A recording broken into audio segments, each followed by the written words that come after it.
Mas ainda assim Jesus chama ao arrependimento e fala: estou à porta.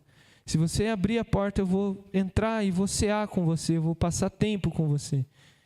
Eu vou voltar a ser o Senhor da igreja. E essa é a porta do nosso coração. Que nós que já temos o perdão, já temos a vida com Cristo, já somos salvos em Jesus.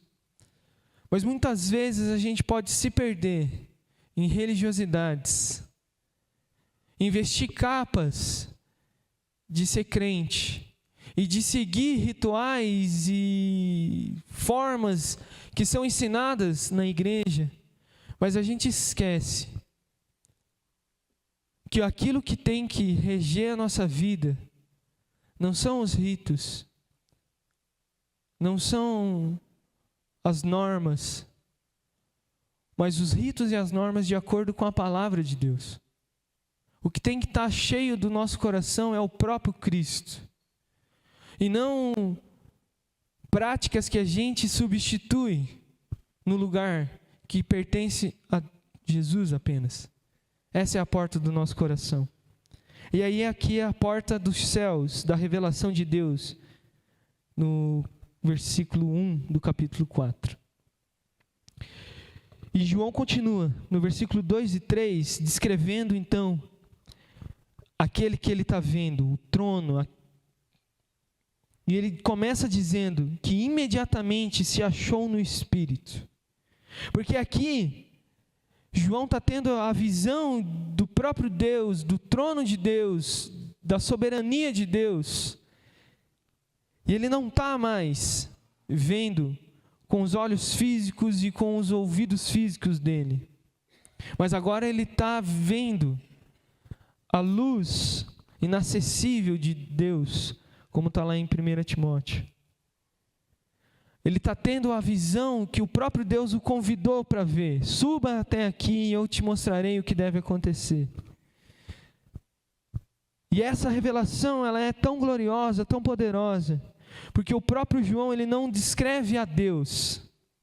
Ele descreve aquele que está sentado, mas ele não descreve Deus com características antropomórficas, humanas. Porque Deus é Espírito, e importa que os seus adoradores o adorem em espírito e em verdade.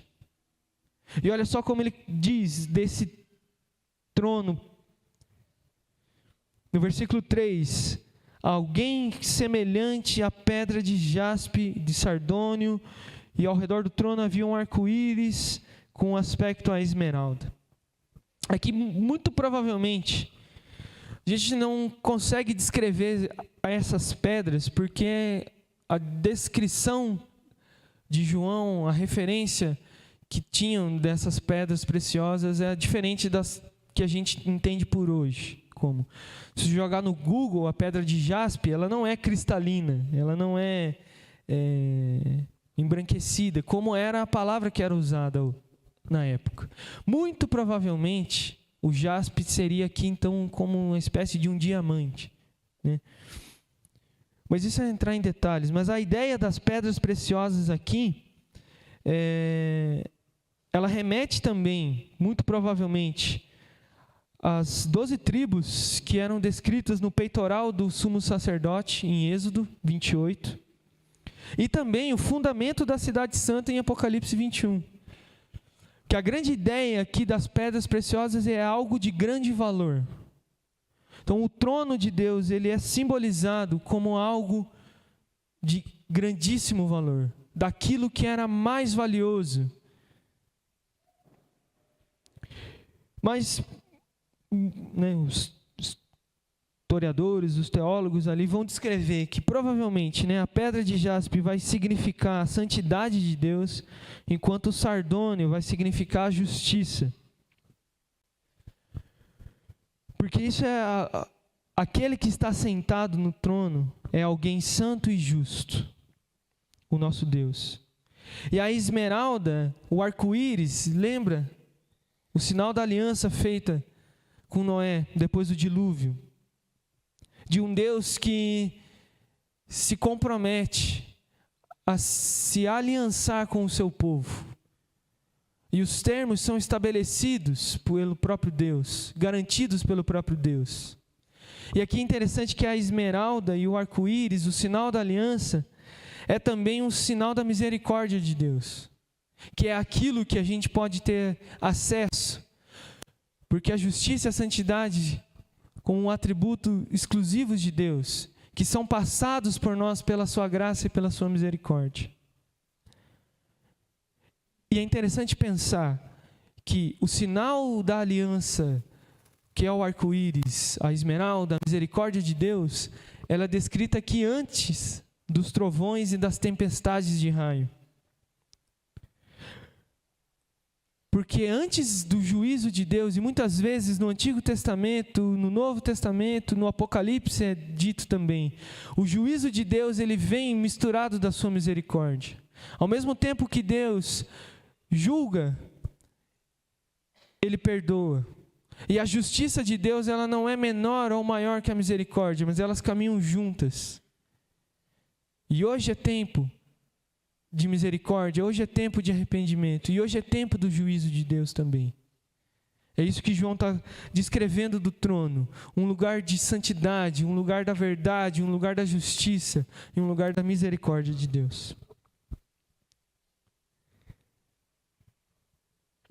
E ele começa a descrever quem está perto desse trono. Os 24 anciãos que são descritos ali no versículo 5. No versículo 4, perdão.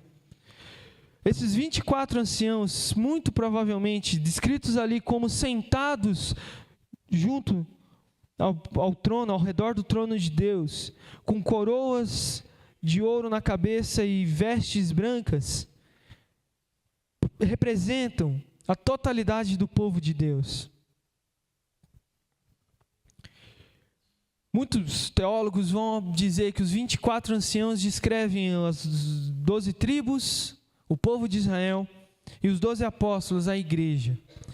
Isso significa que a igreja glorificada, ela participa do reino de Deus, como está falando que está ao redor do trono, sentados. Esses 24 anciãos, vestidos de branco com coroas de ouro, fazem parte do reino de Deus, mas também o glorificam, como vai estar lá no versículo 9, 10 e 11. A gente já vai chegar lá. Isso significa que o povo de Deus ele é feito de gente de todas as línguas, povos e nações. E a gente tem tido um privilégio aqui na nossa igreja de receber irmãos vindos de outros lugares do mundo. E esses irmãos que vêm de outros lugares, eles fazem parte, fazemos parte do mesmo povo, fazemos parte do mesmo reino. A nossa igreja, o nosso país, tudo que a gente tem é nosso, porque ele pertence a Jesus também. Então não pense, irmãos, que o céu vai ser um lugar chato e que não vai existir alegria lá. Gente de todas as línguas, povos e raças e nações e etnias, enfim, estarão juntos glorificando a esse Deus. O povo de Deus na sua totalidade. E o versículo 5 então vai começar a dizer dos trovões, das manifestações poderosas de Deus, das tochas e do Espírito de Deus. Aqui é uma linguagem que João está descrevendo sobre esse juízo de Deus que virá. Lá em Ezequiel 1:13 fala desses relâmpagos que saem do fogo que rodeia o trono.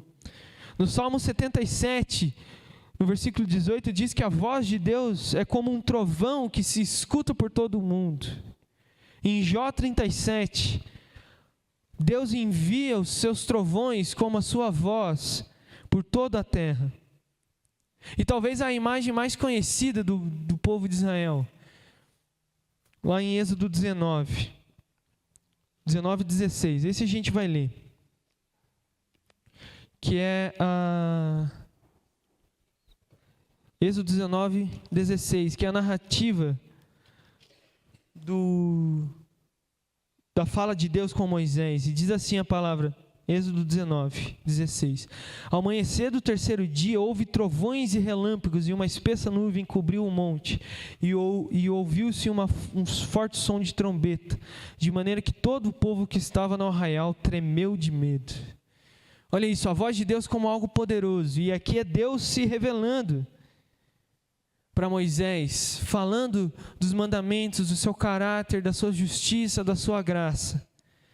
A voz de Deus não é algo pequeno, mas é algo que abala as estruturas da terra. Porque esse Deus, Ele é o Senhor sobre todas as coisas. O pastor Hernandes Dias Lopes vai dizer que essa descrição do trono de Deus